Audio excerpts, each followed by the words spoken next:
पूरे सर्दी के मौसम में इन लोगों की किलकारियों से हमारे जलाशय खिलखिला उठते हैं, चहक उठते हैं। सर्दी आते ही विभिन्न ठंडे देशों से प्रवासी पक्षी हमारे भारत देश में भोजन और आशियाने की तलाश में आ पहुंचते हैं। आज हम लोग कुछ ऐसे ही प्रवासी बत्तखों के बारे में चर्चा करेंगे। इस क्रम में सबसे पहले आते हैं कॉमन टील। इन्हें हिंदी में छोटी मुर्गाबी भी कहते हैं। ये सर्दी के मौसम में यूरोप और उत्तर के देशों से आते हैं, जहां सर्दी में कड़ाके की ठंड पड़ती है। नर पक्षी की आंख के पीछे एक हरी पट्टी होती है, जो इसे बाकी बत्तखों से अलग करती है।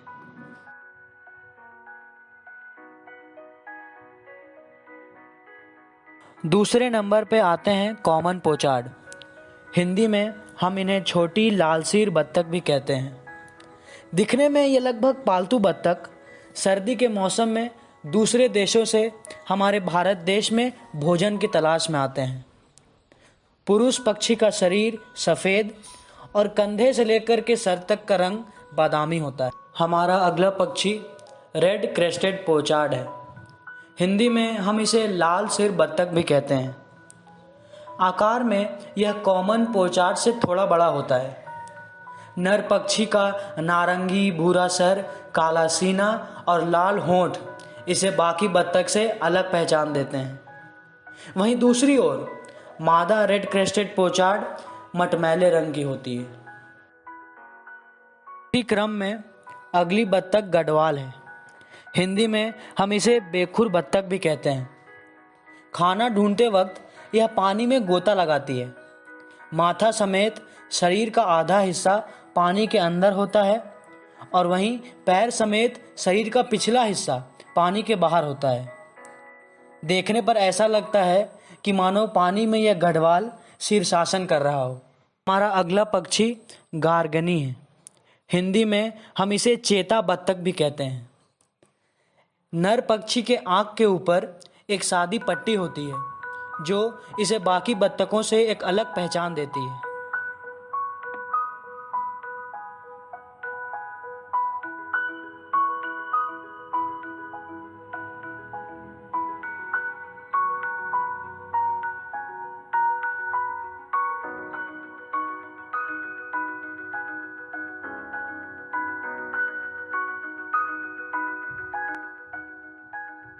लंबी गर्दन तथा नुकीली पूंछ के साथ दिखता हुआ यह बत्तख नॉर्दर्न पिनटेल है और हिंदी में हम इसे सिंख पर बत्तख भी कहते हैं।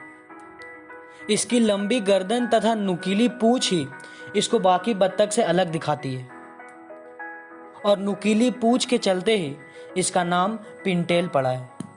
और यह लीजिए, विशालकाय चोंच लिए खड़ा यह बत्तख नॉर्दर्न शोवलर है। शोवलर को हिंदी में हम बेलचा बोलते हैं। इसके विशालकाय चोंच के कारण ही इसका नाम नॉर्दर्न शोवलर पड़ा है। इसे हिंदी में हम तिदारी बत्तख भी कहते हैं। यह अपने विशाल चोंच के सहारे ही पानी के ऊपरी हिस्से में अपने भोजन का इंतजाम करता है। हमारा अगला पक्षी टफ्टेड डक है और हिंदी में हम इसे अबलक बत्तख भी कहते हैं। इसके नर पक्षी के माथे पर एक काला कलगी दिखता है और बाकी शरीर श्वेत श्याम होता है। इसके सर के पीछे जो एक काला कलगी होता है, उसी के कारण इंग्लिश में इसे टफ्टेड डक कहते हैं।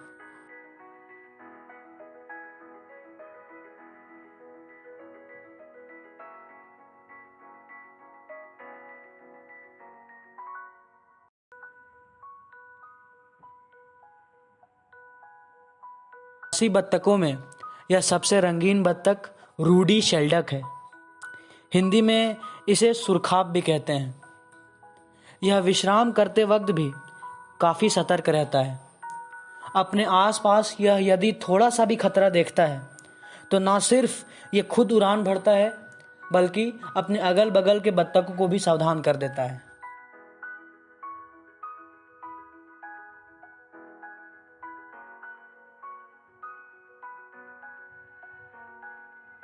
हमारा अगला बत्तख बार हेडेड गूज है।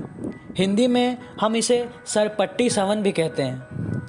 सर के पीछे एक दोहरी पट्टी होने के कारण इसका नाम सरपट्टी सवन पड़ा है। सबसे ऊंचा उड़ान भरने वाला यह बत्तख हिमालय पर्वत लांघते हुए हमारे देश में पहुंचता है। ये बत्तख रात भर आसपास के जंगल में खाना तलाशते हैं और बाकी बचे हुए दिन में यह ज़मीन पर चाहे पानी पर विश्राम करते हुए नजर आएंगे।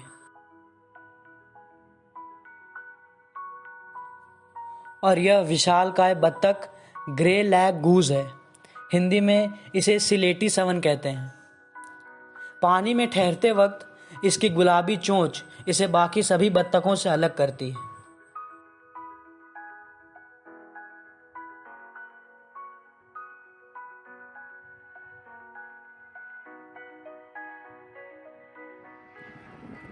गर्मी आते ही ये सभी बत्तख अपने अपने घर की तरफ लौट जाते हैं और वहाँ पहुँचते ही घोंसला बनाने में और अपनी अगली पीढ़ी को बड़ा करने के प्रयास में जुट जाते हैं, ताकि वे अगले साल फिर हमारे भारत देश में पहुँच सकें और हमारे भारत देश की सुंदरता को और बढ़ा सकें।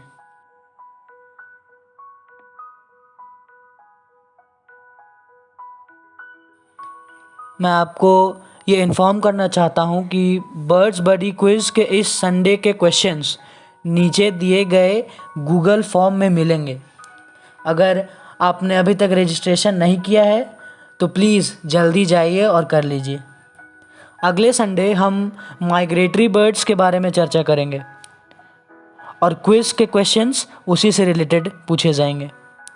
सो till then, stay home, stay safe, and of course enjoy birding with Birds Buddy.